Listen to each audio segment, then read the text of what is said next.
بحيث ان احنا هنبقى في ديسكشن. طبعا هو في يعني احنا بنعتذر ان في من البانل معانا دكتور بارس تملوطي ودكتور يوسف الورداني في ايفنت فمتاخرين، وللاسف دكتور طارق ودكتوره فجر جالهم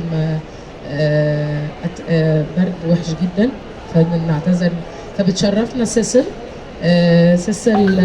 كاميرون. وسيسل هي الفاوندر اوف ان جي او وومن.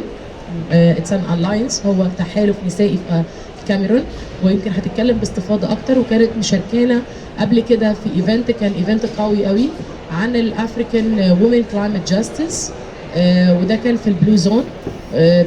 طبعا كان يعني في تنوع، كان من الكاميرون وكينيا وانجلترا ومصر طبعا، وده كان لسه من في يوم الجندر داي. فبالنسبه لنا النهارده حابين ان انتوا يعني قلنا هنعمل سيشن بالعربي وهنترجم لسيسل، لكن حابين ان حضراتكم كمان تكونوا تدونا توصيات مختصره وسريعه، عشان ده جزء من ان احنا هنوصلها باسم الافريكان سيفل سوسايتي كتوصياتنا ايه اللي ممكن تكون تعرقلنا لو احنا ما حصلش لنا دعم في قضيه العداله المناخيه ولقضيه التغير المناخيه من وجهه نظرك كمجتمع مدني، وكمان كاستراتيجيه الوطنيه ممكن احنا شغلنا معاها ازاي للتغيرات المناخيه. اوكي؟ خليني ارحب بسيسل وهدي الكلمه لسيسل وبعدين بترجع لي تاني. اوكي؟ Thank you very much. Thank you. Okay, thank you very much, and I'm very pleased to be here, and thank you, Dr. Mai, for inviting me to this event.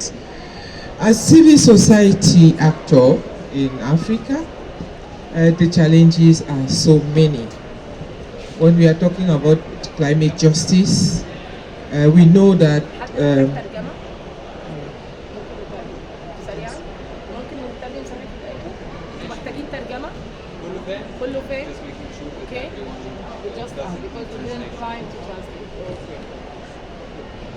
So I was saying that as a civil society actor in Africa, the challenges are so many that we face in this process of climate change.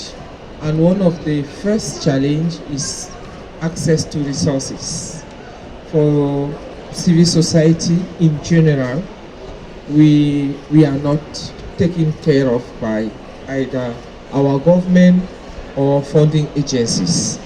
And it makes our work very, very difficult, because if we are not having access to climate finance, we who are in direct contact working with local communities, like our network, our NGO working with rural women back in Africa, it becomes very, very difficult for them.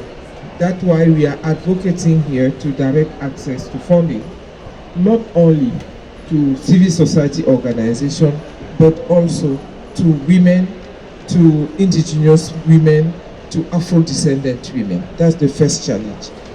The second challenge is also participation. How many of us have the opportunity to participate in climate-related events, even at the national level, or regional level, or international level? Very few. And more women are less than even men in that participation opportunities. So I think that if we are talking about climate justice, is also to ensure that the civil society representative, men and women, can participate, have the means and the resources to participate in the climate-related activities or events at national, regional, as international level. That's the second. The third challenge is also now having an initiative in the field and being able to upscale the initiative that have proven of being of any importance. We can have very small initiative on the ground, but those initiatives are not shared. We need to establish exchange meetings. We need to establish what we call experience changing.